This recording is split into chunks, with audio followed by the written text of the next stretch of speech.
नमस्कार दोस्तों, मैं प्रकृति स्वागत करती हूँ आपका अपने यूट्यूब चैनल पर। दोस्तों, आज हम पढ़ेंगे सीडीपी बाल विकास के अंतर्गत भाषा और चिंतन। दोस्तों, लैंग्वेज एंड थिंकिंग टॉपिक बहुत ही इंपॉर्टेंट है, क्योंकि इससे प्रत्येक वर्ष प्रश्न सीटेट हो या यूपी टेट आते ही आते हैं। तो इसलिए यह वीडियो आपके लिए बहुत ही महत्वपूर्ण है। बिना स्किप किए आप वीडियो को लगातार देखिएगा। दोस्तों, बिना देर किए हम चलते हैं अपने वीडियो की तरफ। अगर आपने अभी तक वीडियो को लाइक नहीं किया है तो प्लीज़ लाइक कर दीजिए और वीडियो को ज़्यादा से ज़्यादा शेयर कीजिए, जिससे सभी दोस्तों को इसका लाभ मिल सके। देखते हैं दोस्तों, हम भाषा क्या है। अपने विचारों को दूसरों तक पहुंचाना ही भाषा कहलाती है। भाषा और विचार में गहरा संबंध होता है। भाषा संप्रेषण विचारों को एक दूसरे तक पहुंचाने का अच्छा साधन है। कहने का तात्पर्य है दोस्तों, अपनी भावनाओं विचारों को जिस माध्यम से हम दूसरों को पहुंचाते हैं वह माध्यम कौन सा होता है? भाषा। ठीक है, तो संप्रेषण जो विचार होता है, कम्युनिकेशन एक दूसरे से हम किस माध्यम में करते हैं जो हमारी बात को वह आसानी से समझ पाता है, वह होता है लैंग्वेज, भाषा। ठीक है, तो इसमें बहुत साफ शब्दों में लिखा हुआ है। भाषा के प्रकार हम देखते हैं दोस्तों, मौखिक होता है, मौखिक, लिखित, सांकेतिक। तो मौखिक में हम देखते हैं बोलकर अपने विचारों का आदान प्रदान करना। ठीक है, जैसे क्लास में ओरल टेस्ट हो रहा है तो आप अपनी बात को कैसे बताएंगे? आप अपने उत्तर को मौखिक रूप से बताएंगे, बिना लिखे, बिना संकेत किए, मौखिक रूप से।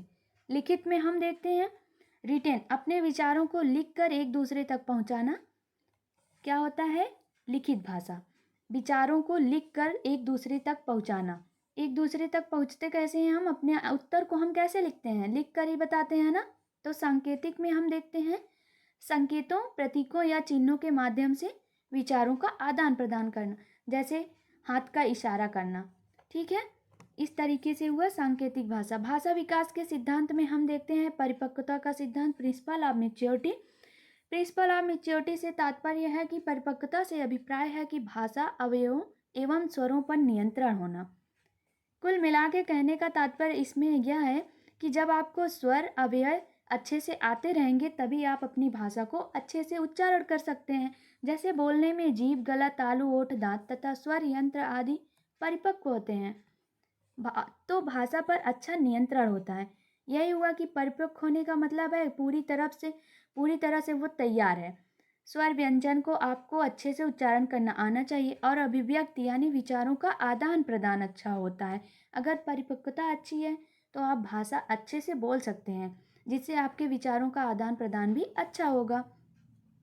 दूसरा देखते हैं अनुबंधन। अनुबंधन का सिद्धांत, इसमें क्या होता है? किसी वस्तु को जोड़कर बताना, प्रिंसिपल ऑफ लिंकेज। शैशवावस्था में बच्चों को शब्द की जानकारी मूर्त वस्तुओं जो दिखाई दे सके इससे जोड़कर दी जाती है। यदि बच्चों को किसी चीज़ या वस्तु को दिखाया जाता है तो बच्चा जल्दी सीख जाता है। बिल्कुल सही बात है। जब शैशवावस्था होती है बच्चा कुछ भी सही से बोल नहीं पाता है। अगर उसको पानी की गिलास दिखाई जाएगी तो बच्चा जल्दी समझ जाएगा कि हाँ, इस गिलास में पानी रखा जाता है। अगर आप जब भी मांगेंगे कि बेटा पानी की गिलास लाओ तो वह आपको गिलास लाकर अवश्य देगा। इसलिए इसे अनुबंधन का सिद्धांत बताया जाता है, जिसमें वस्तुओं को जोड़कर दिखाया जाता है। ठीक है, तीसरा हम देखते हैं अनुकरण, नकल करना। अनुकरण का मतलब ही होता है कॉपी करना।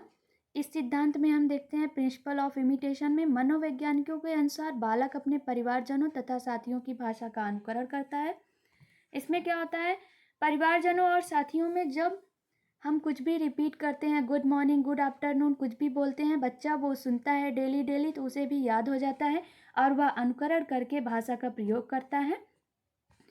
फोर्थ में हम देखते हैं चोमास्की का भाषा सिद्धांत, लैंग्वेज प्रिंसिपल ऑफ चोमास्की। चोमास्की भाषा को जन्मजात मानते थे, अर्थात बच्चे भाषा सीखने की क्षमता के साथ पैदा होते हैं, जैसे क्रंदन, रोना, संकेतिक आदि।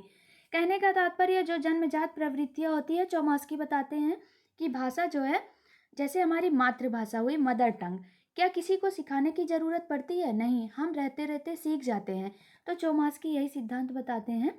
जैसे क्रंदन हुआ, रोना, हंसना, मुस्कुराना, ये सब कैसी प्रवृत्तियां हैं? जन्मजात प्रवृत्तियां हैं। तो चौमास्की के अनुसार भाषा सीखने की क्षमता जो होती है जन्मजात प्राप्त होती है। तो भाषा के भाग रूप पार्ट ऑफ लैंग्वेज देखते हैं। स्वनिम में, फोनेमी में देखते हैं, जिसका स्वयं में कोई अर्थ नहीं होता। ठीक है, जैसे स्वर हुआ, इसमें क्या हुआ? कोई अर्थ तो हुआ नहीं। भाषा की छोटी इकाई यानी वर्ड जो है इसमें कोई मात्रा पाई है नहीं, आ का जा पा आदि, ये कोई भाषा नहीं हुआ, कोई शब्द नहीं हुआ, तो इसमें क्या हुआ, कोई अर्थ नहीं हुआ, उसे क्या कहेंगे, स्वनिम कहेंगे। अरूपिम में हम देखते हैं मॉर्फी, शब्द का छोटा रूप रूपिम कहलाता है। छोटा रूप क्या हुआ, जैसे पेन कॉपी राम, हम देखेंगे अगर पेन कॉपी राम है, अगर राम ही हम लिखते हैं तो रा हो जाएगा, रा प्लस बड़ा आ हो जाएगा, ठीक है। और प्लस हम लिखेंगे माँ, फिर लिखेंगे आ, ये क्या हुआ, बड़ा हो गया ना। तो अगर हम इसका शॉर्ट लिखेंगे तो सीधा हो जाएगा राम। तो इसलिए दोस्तों जो छोटा रूप रहेगा और सार्थक सार्थक रूप होना चाहिए उसे क्या कहेंगे, रूपिम, ठीक है, रूपिम कहेंगे। और तीसरा हम देखते हैं वाक्य विन्यास, सेंटेंस अरेंजमेंट। भाषा के नियम को वाक्य विन्यास कहते हैं। भाषा को उपयोग करने के नियम वाक्य विन्यास कहलाते हैं। जैसे कर्ता ने कर्म को करण से आदि, इसमें क्या हुआ, जैसे हमको अरेंजमेंट करना है तो एक इसका नियम होता है। जैसे कर्ता ने, राम ने खाना खाया, इसमें क्या हो गया, कर्ता ने। वाक्य विन्यास अरेंजमेंट करते हैं हम लोग, हिंदी में बहुत अच्छे से देखते हैं इसको। अर्थ विन्यास मीनिंग अरेंजमेंट, ठीक है। वाक्य विन्यास में जो वाक्य दिया है उनका अर्थ सही होना चाहिए, उसे अर्थ विन्यास कहते हैं। अर्थ सही होना चाहिए मतलब कि जैसे राम वहाँ जा रहा है, राम खेत में जा रहा है। एग्जाम्पल दिया है जैसे मोहन के पास एक पुस्तक है, इसमें क्या है, पूरा अर्थ समझ में आ रहा है। लेकिन हम दूसरा देखते हैं, मोहन के पास है एक पुस्तक, क्या इसका अरेंजमेंट सही है, नहीं सही है। तो इसलिए अर्थ विन्यास यही बताता है कि अर्थ उसका सही होना चाहिए, क्रम सही होने चाहिए। पांचवा हम, अब क्या आता है हमारा, चिंतन। भाषा हम देख चुके हैं, अब हमारा नेक्स्ट टॉपिक है चिंतन। थिंकिंग में हम देखते हैं किसी भी समस्या का समाधान करने के लिए हमारे मन में जो विचार उत्पन्न होते हैं वही विचार चिंतन कहलाते हैं। दोस्तों हमारे मन में विचार उत्पन्न कब होता है, जब हमारे पास कोई समस्या आती है और मन में क्या चलता है, द्वंद्व, ठीक है। तो हम उसका हल निकालने के लिए तरह तरह के विचार सोचते हैं, तो हमें चिंतन थिंकिंग ये सब होता है ना। तो इस वजह से हमारा समाधान प्राप्त हो जाता है। किसी भी समस्या का समाधान करने के लिए हमारे मन में जो विचार उत्पन्न होता है वही विचार चिंतन कहलाता है, ठीक है। चिंतन का आरंभ समस्या उत्पन्न पर होता है, बिल्कुल सही बात। जिसमें समस्या उत्पन्न हुई तो द्वंद्व चलता है मन में, तथा समस्या समाधान होने तक चलता है। जब तक हमें समाधान नहीं मिल जाता तब तक हमारे दिमाग में वही बात चलती रहती है, जिसको हम चिंतन कहते हैं। अचिंतन के प्रकार देखते हैं। स्वलीन चिंतन, ऑटिस्टिक थिंकिंग, स्वयं में लीन रहना, ऐसी कल्पना करना जिसका कोई वास्तविक स्वरूप ना हो, स्वलीन चिंतन कहलाता है। कभी लोग को आप अक्सर देखते हैं वह स्वलीन चिंतन करते हैं, ठीक है, जिसका कोई वास्तविक स्वरूप ना हो उसका भी वर्णन कर लेते हैं। कैसे करते हैं, वह स्वलीन चिंतन के द्वारा। और दूसरा हम देखते हैं यथार्थवादी चिंतन, रियलिस्टिक थिंकिंग। यह चिंतन वास्तविकता से संबंधित होता है, जो चीज़ें रियल हों, वास्तविक हों, ठीक है, उससे संबंधित होगी यथार्थवादी चिंतन। टाइप्स ऑफ रियलिस्टिक थिंकिंग, दूसरे पॉइंट का हम देखते हैं। टाइप्स ऑफ रियलिस्टिक थिंकिंग क्या होती है। अभिसारी चिंतन में, अभिसारी चिंतन जो होता है डाइवर्जेंट थिंकिंग, नहीं कन्वर्जेंट थिंकिंग है, कन्वर्जेंट थिंकिंग। इसमें समस्याएं एक ही बिंदु पर केंद्रित होती हैं और समस्या का एक ही समाधान होता है, मतलब ये क्लोज्ड इंडेड होती हैं, ठीक है, रिलेटेड टू इंटेलिजेंस, ऐसा कह सकते हैं। जैसे हम MCQ सॉल्व करते हैं, मल्टीपल चॉइस क्वेश्चन, तो उसमें क्या होता है, 4 ऑप्शन दिया है तो उसमें केवल एक ऑप्शन सही होता है, तो ये क्या हो, एक प्रकार से होता है क्लोज्ड इंडेड, मतलब इसके बाद इसका दूसरा कोई उत्तर नहीं है। जैसे भारत की राजधानी दिल्ली, अगर हम भारत की राजधानी हरियाणा कहेंगे तो गलत हो जाएगा ना, दिल्ली बन चुकी है तो अब दिल्ली को कोई गलत नहीं कह सकता, इसलिए यह क्लोज्ड इंडेड। इस प्रकार की थिंकिंग को हम क्लोज्ड इंडेड भी बोलते हैं। और इसमें क्या होते हैं, लिमिटेड सॉल्यूशन, ठीक है, लिमिटेड सॉल्यूशन होते हैं। ये लिखा भी है कि इसके द्वारा खोजा हुआ समाधान बंद अंत क्लोज इंडेड वाला होता है, ठीक है दोस्तों। अपसारी चिंतन में डाइवर्जेंट थिंकिंग, इसमें समस्याएं एक ही बिंदु पर केंद्रित नहीं होती हैं, इसमें समस्या को कल्पना, इमेजिनेशन शक्ति एवं सृजनात्मकता, क्रिएटिविटी का प्रयोग करके कई प्रकार से हल किया जा सकता है। जैसे दिल्ली की विशेषताओं का वर्णन करें आदि, तो अब दिल्ली की विशेषता का वर्णन करना है तो बहुत सारी चीज़ें आ जाएंगी ना, तो उसमें क्या है, जैसे दिल्ली की विशेषताओं का वर्णन तो इस प्रकार से जब एक ही बिंदु पर केंद्रित नहीं है तो ये कैसा हो जाएगा, open ended, related to creativity. Means इसमें क्या हो जाएगा, मल्टीपल सॉल्यूशन, बहुत सारे सॉल्यूशन हो जाएंगे। जो इमेजिनेशन दिया गया है तो हम कल्पना सीमित में तो करेंगे नहीं ना, कल्पना तो बहुत सारी कर सकते हैं। इसके द्वारा खोजा हुआ समाधान मुक्त अंत, ओपन एंडेड वाला होता है, ठीक है, जिसमें मल्टीपल सॉल्यूशन होते हैं। आलोचनात्मक चिंतन कैसा है, क्रिटिकल थिंकिंग, गुण और दोषों को देखते हुए किसी बात को स्वीकार करना, गुण और दोषों को देखते हुए, मीन्स बहुत सोच समझकर, क्रिटिकल थिंकिंग इसमें बोला जाता है आलोचनात्मक चिंतन। सोच समझकर जो चिंतन किया जाए वो आलोचनात्मक चिंतन कहलाता है।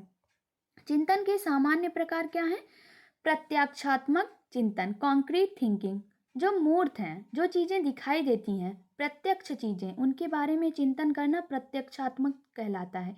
यह चिंतन निम्न स्तर का होता है।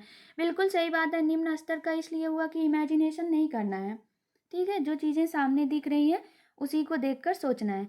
प्रत्यात्मक चिंतन, एब्स्ट्रैक्ट थिंकिंग, जो चीज़ें दिखाई नहीं देती उनके बारे में विचार करना प्रत्यात्मक चिंतन कहलाता है। जैसे कोई फोटो लगी हुई है तो उसकी जो है कलरिंग हुई है लेकिन उसमें कौन सा कलर मिलाया गया है इस बारे में सोचना, ये क्या हुआ, प्रत्यात्मक चिंतन। और काल्पनिक चिंतन में क्या होता है, पूर्व अनुभवों के आधार पर जो हम कल्पना करते हैं काल्पनिक चिंतन कहलाता है। इमेजिनरी थिंकिंग में जो चीज़ें बीत चुकी हैं, आपको एक्सपीरियंस है उसका, वो इमेजिनरी थिंकिंग होगी, क्योंकि आप बना बनाया हुआ कुछ भी नया नहीं बना सकते। जो चीज़ें आपके पास्ट में हुई हैं उसको पास्ट एक्सपीरियंस के द्वारा आप नई इमेजिनेशन करके काल्पनिक चिंतन करते हैं। चौथा है तार्किक चिंतन, लॉजिकल थिंकिंग में हम देखते हैं किसी चीज़ या वस्तु के बारे में तर्क करना। लॉजिकल, किसी चीज़ या वस्तु के बारे में तर्क करना, विचार करना, तार्किक चिंतन के अंतर्गत आता है। यह चिंतन का सर्वोत्तम स्तर है।